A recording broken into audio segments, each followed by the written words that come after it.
अगर आप भी उस जगह पर हो जहां सब कुछ रुक गया है, जहां मोटिवेशन सिर्फ एक शब्द बन गया है, तो ये वीडियो आपके लिए है। ये उन लोगों के लिए है जो खुद से लड़ रहे हैं, हर दिन, हर सोच, हर डर से। यहां आपको सिर्फ बातें नहीं मिलेंगी, आपको रास्ता मिलेगा, क्योंकि जो पहाड़ आपको रोक रहा है वो आप ही हैं, और अब वक्त है उसे पार करने का। जिंदगी में एक ऐसा मोमेंट आता है जब सब कुछ बदल सकता है, लेकिन उस मोमेंट से ठीक पहले एक बहुत बड़ा डर सामने आता है। और वो डर किसी और चीज का नहीं होता, वो हम खुद होते हैं। इमेजिन करो, आप एक नई शुरुआत करने वाले हो, एक नया काम, एक नया सपना या खुद को बदलने की कोशिश। लेकिन जैसे ही आप कदम बढ़ाते हो, अंदर से एक आवाज आती है, तू नहीं कर पाएगा, अभी सही वक्त नहीं है, तेरे अंदर वो बात नहीं है। और हम रुक जाते हैं। वो जो हमें रोकता है वो कोई बाहरी दीवार नहीं होती, वो एक पहाड़ होता है जो हमारे अंदर खड़ा है। डर, गिल्ट, पुरानी यादें और वो बिलीव्स जो हमने बचपन से सीखी हैं, यही है वो पहाड़। और सबसे इंटरेस्टिंग बात यह है, ये पहाड़ हमें रोकने के लिए नहीं है, ये हमें दिखाने के लिए है कि हम कौन हैं और क्या बन सकते हैं। चलो एक एग्जाम्पल लेते हैं हिस्ट्री से। महात्मा गांधी की कहानी आपने सुनी होगी, लेकिन साउथ अफ्रीका वाला मोमेंट याद है? हां, वही जब उन्हें ट्रेन से उतार दिया गया था क्योंकि उनका रंग गोरा नहीं था। वो एक यंग बैरिस्टर थे, शांत, आइडियलिस्टिक, थोड़ा अनश्योर। उस मोमेंट ने उन्हें अंदर से हिला दिया। वो चाहें तो वहीं रुक सकते थे, कह सकते थे कि ये दुनिया ऐसी ही है, लेकिन उन्होंने उस ह्यूमिलिएशन को एक मिशन बना लिया। उन्होंने अपने अंदर के पहाड़ को देखा और चढ़ना शुरू किया। डर को करेज में बदला, गुस्से को पर्पस में, और एक आम इंसान एक एक्स्ट्राऑर्डिनरी लीडर बन गया। यही होता है जब हम अपने पहाड़ को पहचानते हैं।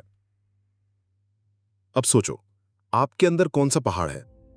क्या वो डर है कि लोग क्या कहेंगे? क्या वो पुरानी गलती है जो आप भूल नहीं पा रहे? या वो कंफर्ट जोन है जिससे बाहर निकलना मुश्किल लग रहा है? जो भी हो, वो पहाड़ आपको रोक नहीं रहा, वो आपको बुला रहा है, कह रहा है कि अगर तुम मुझे पार कर लो तो तुम वो बन सकते हो जो तुम सच में हो।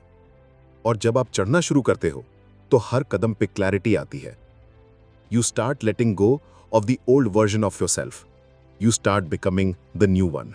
और एक दिन आप उस चोटी पे खड़े होते हो और पीछे मुड़कर देखते हो और समझते हो कि पहाड़ आप ही थे और अब आप ही समाधान है। चैप्टर 2, पहला कदम। पहचान लेना कि पहाड़ आप ही हैं, ये बहुत बड़ी बात है, लेकिन उससे भी बड़ी बात है पहला कदम उठाना। Because knowing is not enough, you have to move. और यही सबसे मुश्किल होता है। हम सोचते हैं, क्या मैं रेडी हूं? क्या ये सही डिसीजन है? और फिर हम उस सेम कंफर्ट जोन में वापस चले जाते हैं। लेकिन सच ये है, कोई भी रेडी नहीं होता। पहला कदम हमेशा डर के साथ उठाया जाता है। हिस्ट्री में देखो, जब भगत सिंह ने अपना पहला कदम उठाया था, वो जानते थे कि रास्ता आसान नहीं होगा, लेकिन उन्होंने एक्शन लिया।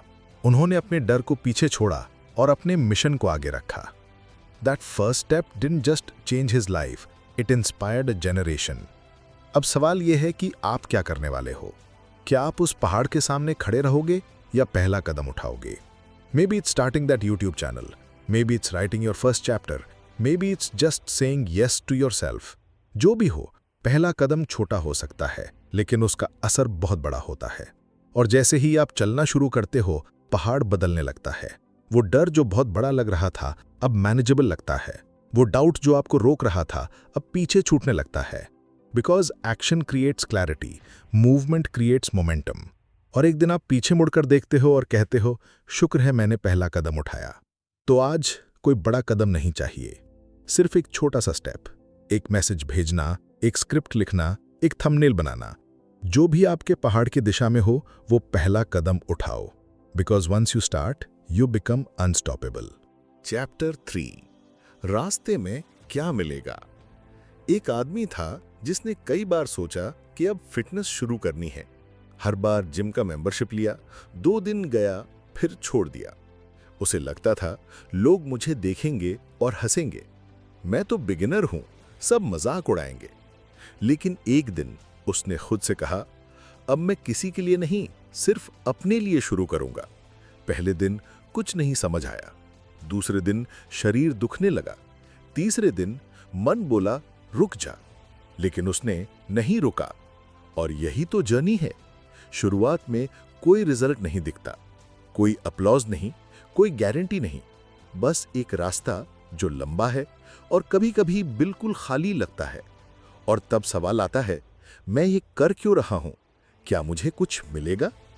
लेकिन रास्ते में जो मिलता है वो सिर्फ मसल्स नहीं होते। You get discipline, you get self respect, you get emotional strength even when no one notices. और सबसे जरूरी, आप खुद को जानने लगते हो। रास्ते में आपको वो मिलेगा जो आपने खो दिया था, आपका पेशेंस, आपका करेज, आपकी खुद की आवाज, और कभी-कभी वो वर्जन ऑफ योरसेल्फ जिसे आपने दबा दिया था। और हाँ, ऑब्स्टिकल्स भी आएंगे। कभी लोग कहेंगे अब क्या फायदा, कभी आप खुद कहोगे शायद मैं गलत हूं। लेकिन हर ऑब्स्टिकल एक चेक पॉइंट है। वो पूछता है क्या तुम सच में कमिटेड हो? और अगर आप जवाब देते हो हाँ, तो रास्ता खुलता जाता है। रास्ते में आपको वो मिलेगा जो आपको बदल देगा, वो लोग जो आपकी सोच को चैलेंज करेंगे, वो मोमेंट्स जो आपको हम्बल करेंगे, और वो क्लैरिटी जो किसी रिजल्ट से नहीं आती, बल्कि उस जर्नी से आती है जो आपने अकेले तय की। तो अगर आप रास्ते में हो और सोच रहे हो कि क्या मिलेगा, याद रखो, you won't just reach a destination, you'll become someone new. और वो सबसे बड़ी जीत होती है। चैप्टर 4, रुकना क्यों आसान लगता है। एक लड़का था, नाम था आरव। सपना था आईएएस बनना। उसने सब कुछ छोड़ दिया। कॉलेज के बाद जॉब नहीं ली, दोस्त कम कर दिए और खुद को एक कमरे में बंद कर लिया। सुबह उठता, पढ़ाई करता, रात को सो जाता। सिर्फ एक ही गोल था, क्लियर करना। शुरुआत में सब अच्छा लग रहा था, नया सिलेबस, नए नोट्स, नया जोश। लेकिन जैसे जैसे दिन बीतते गए, वो जोश धीरे धीरे थकान में बदलने लगा। एक दिन वो सुबह उठा और सोचा, आज ब्रेक लेता हूं। फिर दूसरा दिन आया, कल से फिर शुरू करूंगा। तीसरा दिन, शायद मुझे थोड़ा और टाइम चाहिए। और फिर वो पैटर्न बन गया। पढ़ाई बंद नहीं हुई, लेकिन धीमी हो गई। फोकस चला गया, मोटिवेशन एक डिस्टेंट मेमोरी बन गया। और फिर एक दिन उसने खुद से कहा, शायद ये मेरे लिए नहीं है, शायद मैं उतना स्मार्ट नहीं हूं, शायद मुझे कोई और रास्ता देखना चाहिए। रुकना आसान लगने लगा, क्योंकि रुकने में कंफर्ट था। कोई प्रेशर नहीं, कोई गिल्ट नहीं, कोई फेलियर नहीं। लेकिन क्या सच में रुकना आसान होता है? नहीं। रुकना टेम्परेरी रिलीफ देता है, लेकिन लॉन्ग टर्म रिग्रेट भी। हम सब ने ये महसूस किया है, चाहे वो एग्जाम हो, फिटनेस हो, कोई नया स्किल हो, या खुद को इमोशनली हील करना हो। एक पॉइंट आता है जहां हम सोचते हैं, बस अब नहीं। और उस मोमेंट में रुकना सबसे टेम्पटिंग लगता है। क्यों? क्योंकि रुकना इमीडिएट कंफर्ट देता है। आपको लगता है कि आप खुद को प्रोटेक्ट कर रहे हो, आप अवॉइड कर रहे हो उस पेन को जो आगे आने वाला है। लेकिन उस कंफर्ट के पीछे एक बहुत सटल कॉस्ट छुपी होती है, आपका सेल्फ रिस्पेक्ट। हर बार जब आप खुद से किया हुआ वादा तोड़ते हो, आपका कॉन्फिडेंस थोड़ा और गिरता है। हर बार जब आप कहते हो कल से शुरू करूंगा, आपका ब्रेन उस प्रॉमिस को लेस सीरियसली लेने लगता है। और धीरे धीरे आप खुद को वो इंसान मानने लगते हो जो चीजें शुरू करता है लेकिन पूरी नहीं करता। रुकना आसान क्यों लगता है? क्योंकि हमारा ब्रेन डिजाइंड है शॉर्ट टर्म कंफर्ट के लिए। हम अवॉइड करना चाहते हैं डिस्कंफर्ट, अनसर्टेनिटी और इमोशनल पेन। जब आप किसी गोल की तरफ बढ़ते हो, आपको रेजिस्टेंस मिलता है, मेंटल, इमोशनल और कभी-कभी फिजिकल भी। और उस रेजिस्टेंस को देखकर आपका ब्रेन कहता है, चलो थोड़ा आराम कर लेते हैं, अभी सही वक्त नहीं है, तू थक गया है। और आप मान लेते हो। लेकिन वो रेजिस्टेंस कोई सिग्नल नहीं है कि आप गलत हो, वो सिग्नल है कि आप ग्रो कर रहे हो। अब सोचो, आपने कितनी बार कुछ शुरू किया है और बीच में छोड़ दिया है। एक लैंग्वेज सीखना शुरू किया था, लेकिन ग्रामर बोरिंग लगी। एक बुक लिखनी थी, लेकिन हाफ वे मोटिवेशन चला गया। एक बिजनेस आइडिया था, लेकिन पहले रिजेक्शन के बाद छोड़ दिया। हर बार जब आप रुकते हो, आप खुद को एक मैसेज देते हो कि डिस्कंफर्ट से बचना जरूरी है, लेकिन ग्रोथ डिस्कंफर्ट के बिना पॉसिबल नहीं है। अब सवाल यह है कि क्या सॉल्यूशन है? क्या हम खुद को उस मोमेंट में रोक सकते हैं जब रुकना सबसे आसान लग रहा होता है? हाँ, लेकिन उसके लिए अवेयरनेस चाहिए और कुछ एक्शनेबल स्ट्रैटेजीज। चलो बात करते हैं उन सॉल्यूशंस की जो आपको उस मोमेंट में हेल्प करेंगे जब आप गिव अप करने वाले हो। 1. Pause, don't quit. जब आप थक गए हो तो रुकिए, लेकिन छोड़िए मत। एक दिन का ब्रेक लीजिए, लेकिन खुद से एक क्लियर प्रॉमिस कीजिए कि मैं कल फिर से शुरू करूंगा। ब्रेक लेना वीकनेस नहीं है, क्विट करना है। 2. Remind yourself why you started. हर बार जब आप गिव अप करने वाले हो, अपने वाई को याद करो। क्यों शुरू किया था? क्या सपना था? क्या इमोशन था उस फर्स्ट दिन? अपने गोल को सिर्फ लॉजिक से मत देखो, इमोशन से कनेक्ट करो। 3. Use micro commitments. अगर पूरा टास्क ओवरवेलमिंग लग रहा है तो उसे छोटे पार्ट्स में बांट दो। मैं सिर्फ 10 मिनट पढ़ूंगा, मैं सिर्फ एक पैराग्राफ लिखूंगा, मैं सिर्फ जिम जाकर ट्रेडमिल पर चलूंगा। Small wins create momentum. 4. Track your progress visually. जब आप प्रोग्रेस नहीं देखते तो मोटिवेशन गिरता है।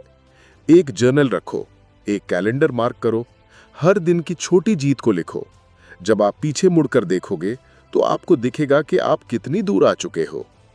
5. Talk to someone who believes in you. जब आप खुद पर डाउट करते हो तो किसी ऐसे इंसान से बात करो जो आपको याद दिला सके कि आप क्या कर सकते हो। सपोर्ट सिस्टम होना बहुत जरूरी है। कभी कभी एक सही शब्द आपको वापस रास्ते पर ला सकता है। 6. Visualise the cost of quitting. एक बार आंख बंद करके सोचो कि अगर आपने आज छोड़ दिया तो 1 साल बाद आप कहां होंगे। क्या रिग्रेट होगा? क्या गिल्ट होगा? अब सोचो अगर आपने आज नहीं छोड़ा तो 1 साल बाद आप कहां पहुंच सकते हो। यह कॉन्ट्रास्ट पावरफुल होता है। 7. Create a ritual for restarting. हर बार जब आप ब्रेक लेते हो तो एक रिचुअल बनाओ जो आपको वापस मोमेंटम में लाए, जैसे एक मोटिवेशनल वीडियो देखना, एक स्पेसिफिक प्लेलिस्ट सुनना या अपने गोल को फिर से लिखना। Rituals create emotional anchors. 8. Remember that motivation will fade. Motivation एक इमोशन है, टेम्पररी। डिसिप्लिन एक डिसीजन है, परमानेंट। आपको मोटिवेशन पर डिपेंड नहीं करना है, आपको रूटीन बनाना है जो मोटिवेशन के बिना भी काम करे। 9. Celebrate effort not just results. अगर आप सिर्फ रिजल्ट्स को सेलिब्रेट करोगे तो जर्नी बोरिंग लगेगी। हर एफर्ट को एक्नॉलेज करो। हर बार जब आपने खुद को पुश किया वो एक जीत थी। Celebrate that. 10. Remember you are not alone. हर इंसान इस फेज से गुजरता है, हर क्रिएटर, हर स्टूडेंट, हर ड्रीमर। आप अकेले नहीं हो। और अगर आप इस वीडियो को सुन रहे हो तो इसका मतलब है आपने अभी तक हार नहीं मानी है, और यही सबसे बड़ी बात है। तो अगली बार जब आप रुकने का सोचो तो खुद से एक सवाल पूछो, क्या मैं थका हूं या मैं डर गया हूं? अगर जवाब है थका हूं तो आराम करो। अगर जवाब है डर गया हूं तो चलना बंद मत करो, क्योंकि ब्रेक थ्रूज अक्सर उस मोमेंट के ठीक बाद आते हैं जब आप गिव अप करने वाले होते हो। और जब आप उस मोमेंट को पार कर लेते हो तो आप खुद को एक नया नाम देते हो, फिनिशर। चैप्टर 5, बदलाव कैसे दिखने लगता है। एक लड़की थी, नाम था साक्षी। वो हमेशा खुद को एवरेज मानती थी। ना ज्यादा बोलती थी, ना ज्यादा दिखती थी, बस एक इनविजिबल सी जिंदगी जी रही थी। एक दिन उसने डिसाइड किया कि अब खुद को बदलना है। ना किसी के लिए, ना किसी वैलिडेशन के लिए, बस खुद के लिए। उसने जर्नलिंग शुरू की। हर सुबह खुद से एक सवाल पूछती, मैं आज कैसे बेहतर बन सकती हूं। उसने सोशल मीडिया कम किया, अपने थॉट्स पर ध्यान देना शुरू किया और खुद से बात करना सीखा। लेकिन 1 महीने बाद उसने खुद से पूछा, क्या कुछ बदला है? क्योंकि बाहर से सब वैसा ही लग रहा था। कोई ड्रामेटिक रिजल्ट नहीं, कोई अपलॉज नहीं, कोई ट्रांसफॉर्मेशन जैसा कुछ नहीं। और तब वो ऑलमोस्ट गिव अप करने वाली थी। यही तो होता है। जब हम बदलाव की शुरुआत करते हैं तो हम सोचते हैं कि कुछ बड़ा होगा, कोई नोटिसेबल चेंज आएगा। लोग कहेंगे तू बदल गया है। हम खुद को मिरर में देखेंगे और कहेंगे वाओ। लेकिन असली बदलाव ऐसे नहीं दिखता। असल में शुरुआत में बदलाव बहुत सटल होता है, इतना सटल कि हमें खुद भी समझ नहीं आता कि हम बदल रहे हैं। तो बदलाव कैसे दिखने लगता है? सबसे पहले आपकी सोच बदलती है। आप वही सिचुएशंस देखते हो, लेकिन अब आपका रिएक्शन अलग होता है। पहले जहां आप गुस्सा करते थे, अब आप पॉज करते हो। पहले जहां आप खुद को ब्लेम करते थे, अब आप खुद से कंपैशन से बात करते हो। ये छोटे शिफ्ट्स होते हैं, लेकिन यही असली बदलाव है। दूसरा साइन होता है आपकी लैंग्वेज बदलती है। आप खुद से कैसे बात करते हो वो बदलने लगता है। पहले आप कहते थे मैं कभी नहीं कर पाऊंगा, अब आप कहते हो मैं कोशिश कर रहा हूं। पहले आप कहते थे मैं बहुत पीछे हूं, अब आप कहते हो मैं अपनी पेस पर चल रहा हूं। ये वर्ड्स छोटे लगते हैं, लेकिन इनका असर बहुत गहरा होता है। तीसरा साइन होता है आपका एनर्जी शिफ्ट। आप वही काम करते हो, लेकिन अब उसमें एक अलग वाइब होती है। आप सुबह उठते हो और कंप्लेन नहीं करते। आप काम करते हो और कंपैरिजन नहीं करते। आप लोगों से बात करते हो और वैलिडेशन नहीं ढूंढते। आपकी एनर्जी ग्राउंडेड लगती है और लोग नोटिस करते हैं बिना आप कुछ कहे। चौथा साइन होता है आपका सर्कल बदलने लगता है। कुछ लोग आपसे दूर हो जाते हैं क्योंकि अब आप उनके पुराने वर्जन से मैच नहीं करते, और कुछ नए लोग जुड़ते हैं जो आपके नए माइंडसेट से अलाइंड होते हैं। ये पेनफुल भी होता है, लेकिन ये भी एक साइन है कि आप इवॉल्व कर रहे हो। पांचवा साइन होता है आपका इनर वॉइस क्लियर होने लगता है। पहले वो वॉइस कंफ्यूज थी, हर डिसीजन पर डाउट था, हर स्टेप पर फियर था। अब वो वॉइस काम है। आपको पता है कि आप क्या चाहते हो, आपको पता है कि आप किस डायरेक्शन में जा रहे हो, और सबसे जरूरी, आप उस वॉइस को सुनते हो। अब सवाल यह है कि अगर ये साइंस इतने सटल है, तो हम कैसे ट्रस्ट करें कि हम सही रास्ते पर हैं? क्योंकि जब रिजल्ट नहीं दिखता तो डाउट आना नॉर्मल है, लेकिन यही वो मोमेंट होता है जहां आपको खुद पर भरोसा करना होता है। चलो बात करते हैं कुछ प्रैक्टिकल सॉल्यूशंस की, जो आपको हेल्प करेंगे ये सटल बदलाव पहचानने में और उन्हें सेलिब्रेट करने में। 1. Keep a change journal. हर दिन के छोटे शिफ्ट्स को लिखो। क्या आज आपने खुद को जज नहीं किया? क्या आज आपने किसी अनकंफर्टेबल चीज का सामना किया?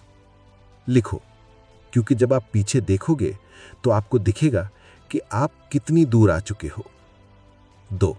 Ask yourself better questions. हर दिन खुद से पूछो, मैं आज कैसे सोच रहा हूं? क्या मेरी एनर्जी पहले से अलग है? क्या मैं खुद से डिफरेंटली बात कर रहा हूं? ये सवाल आपको अवेयरनेस देंगे। 3. Celebrate emotional wins. अगर आज आपने किसी फियर को फेस किया, किसी ट्रिगर को हैंडल किया या खुद को ब्लेम नहीं किया, तो सेलिब्रेट करो। ये इमोशनल विन्स है और यही असली ट्रांसफॉर्मेशन है। 4. Detach from external validation. अगर आप बदलाव को सिर्फ दूसरों की नजर से देखोगे तो आप कभी खुद को पूरी तरह नहीं समझ पाओगे। बदलाव अंदर से आता है और उसे अंदर से ही महसूस करना होता है। 5. Trust the invisible work. हर दिन जब आप खुद पर काम करते हो तो कुछ ना कुछ शिफ्ट होता है।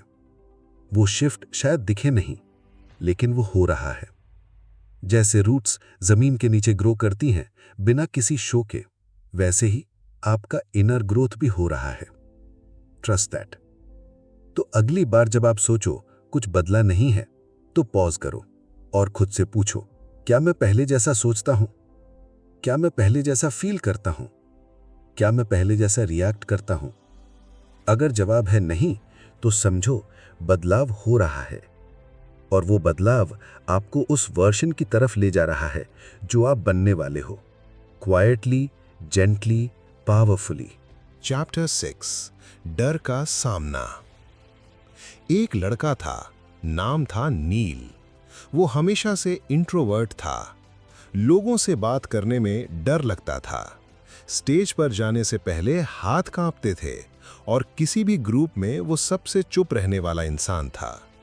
लेकिन उसके अंदर एक सपना था, पब्लिक स्पीकर बनने का।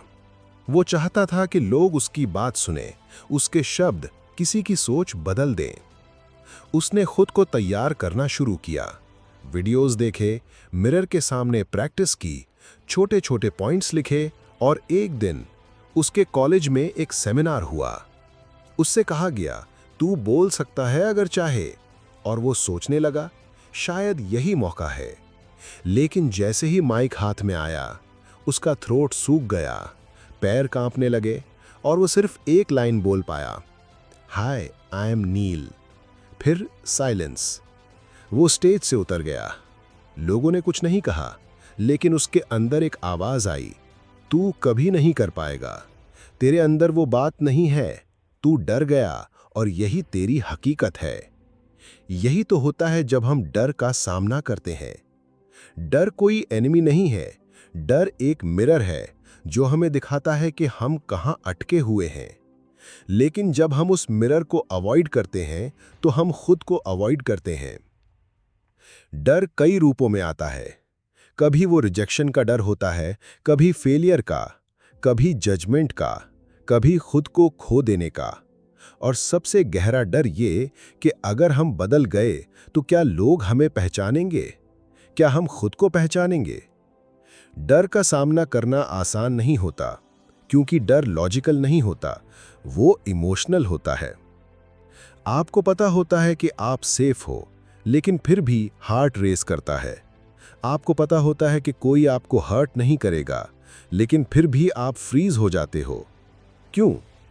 क्योंकि डर हमारे पास्ट से जुड़ा होता है, किसी पुरानी मेमोरी से, किसी रिजेक्शन से, किसी फेलियर से। और जब हम कुछ नया करने की कोशिश करते हैं, वो पुराना डर वापस आ जाता है। अब सवाल ये है, क्या डर को फेस किया जा सकता है? हाँ, लेकिन उसके लिए करेज नहीं, अवेयरनेस चाहिए। करेज तो बाद में आता है, पहले आपको समझना होता है कि डर आपको रोक नहीं रहा, वो आपको टेस्ट कर रहा है। चलो बात करते हैं कुछ प्रैक्टिकल सॉल्यूशंस की, जो आपको हेल्प करेंगे डर को फेस करने में। Number 1, name your fear. जब आप डरते हो तो उस डर को वेग मत रहने दो, उसे नाम दो।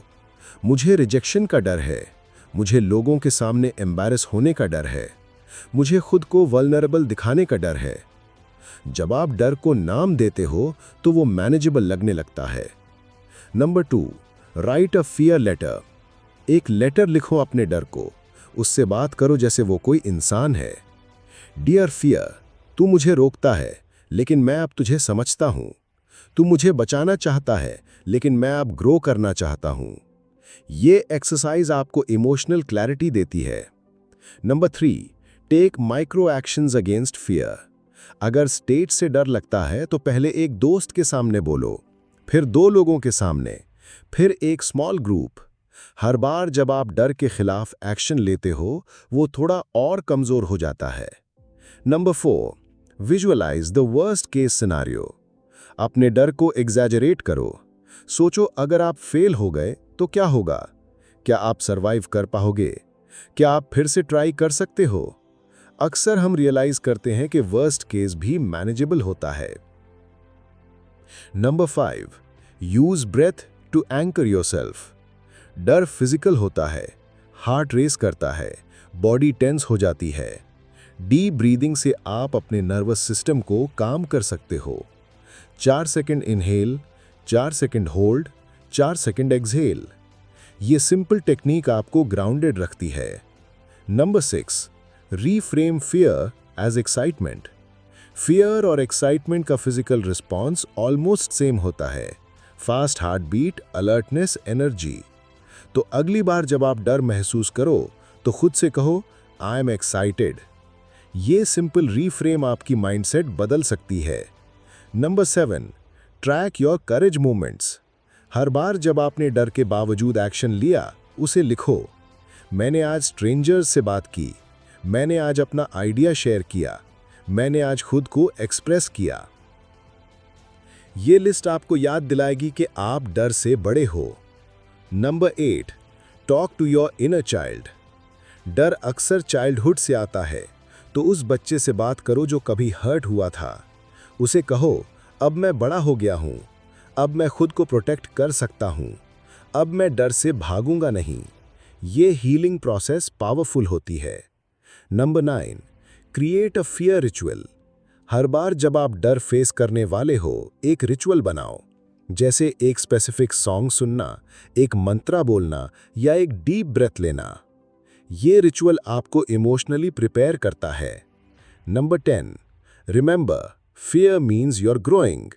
अगर आप डर महसूस कर रहे हो तो इसका मतलब है कि आप कंफर्ट जोन से बाहर जा रहे हो, और कंफर्ट जोन से बाहर जाना ही ग्रोथ का पहला स्टेप होता है। तो अगली बार जब डर सामने आए, डर मत भागो, ठहरो, देखो और कहो, मैं तैयार हूं। क्योंकि डर को फेस करने का मतलब है खुद को रिक्लेम करना। और जब आप डर को पार करते हो तो आप सिर्फ आगे नहीं बढ़ते, आप ऊपर उठते हो, स्ट्रॉन्गर, क्लियरर, अनस्टॉपेबल। चैप्टर 7, पुराने वर्जन को छोड़ना। एक लड़की थी, नाम था तान्या। वो हमेशा वो इंसान रही जो सबको खुश रखती थी। हर बार हाँ कहती थी, चाहे उसका मन ना कह रहा हो। वो सबकी एक्सपेक्टेशंस पर जीती थी, माँ पापा की, दोस्तों की और सबसे ज्यादा सोसाइटी की। वो खुद को उस वर्जन में ढाल चुकी थी जो सबको पसंद आए, पोलाइट, हेल्पफुल, क्वाइट, प्रेडिक्टेबल।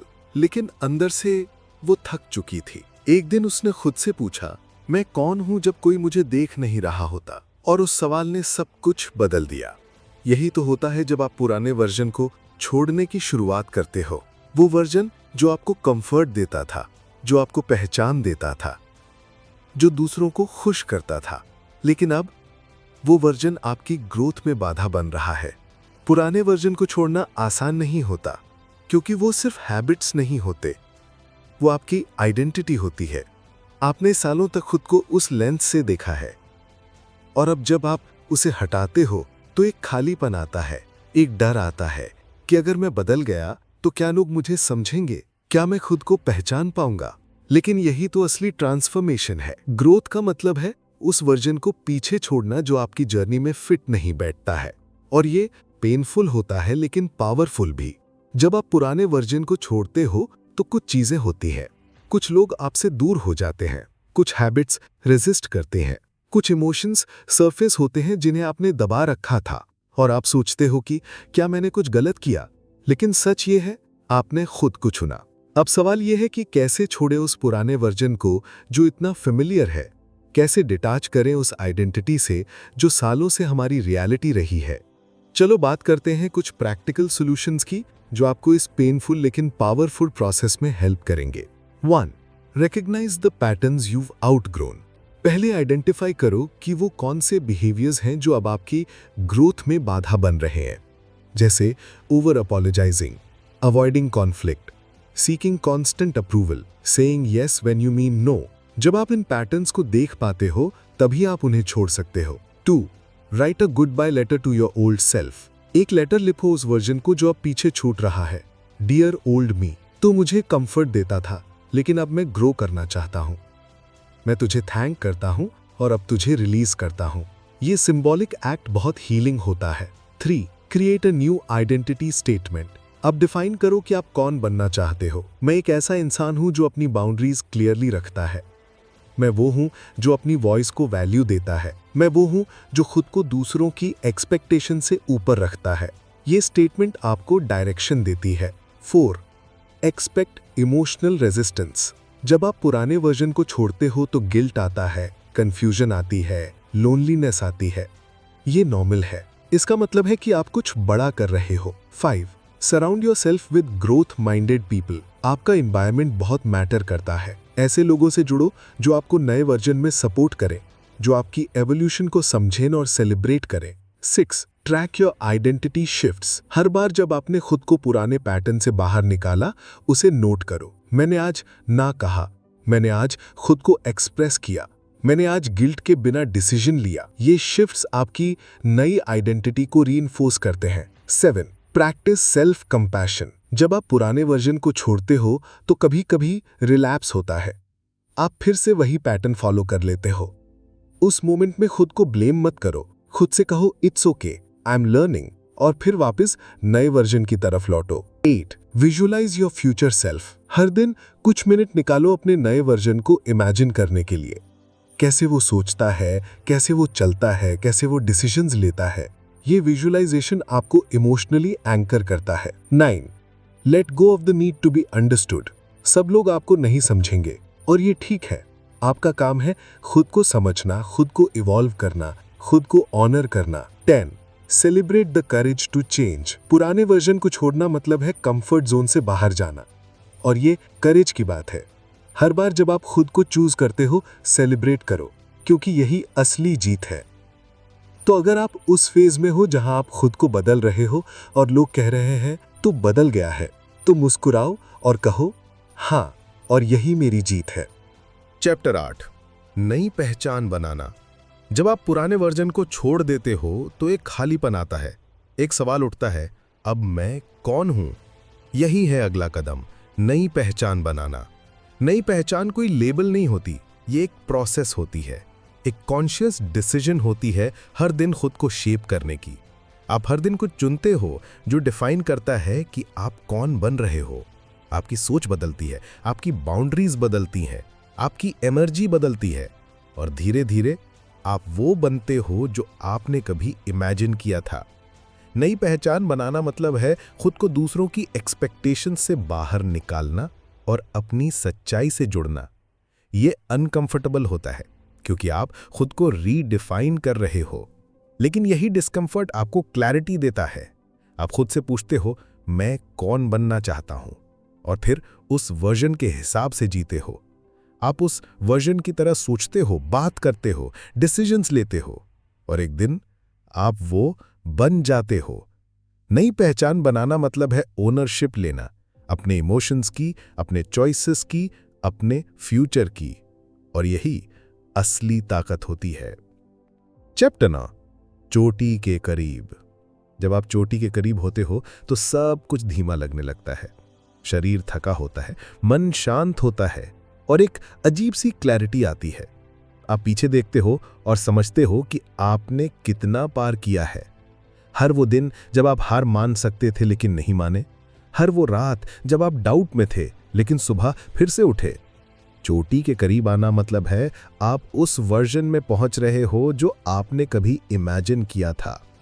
लेकिन यहां एक ट्विस्ट होता है। आप रियलाइज करते हो चोटी कोई फाइनल डेस्टिनेशन नहीं है, वो एक मिरर है जो आपको दिखाता है कि आप कितने बदल चुके हो। आप समझते हो कि डर आएगा, डाउट भी आएगा, लेकिन अब आप रुकते नहीं, क्योंकि अब आप खुद पर ट्रस्ट करते हो।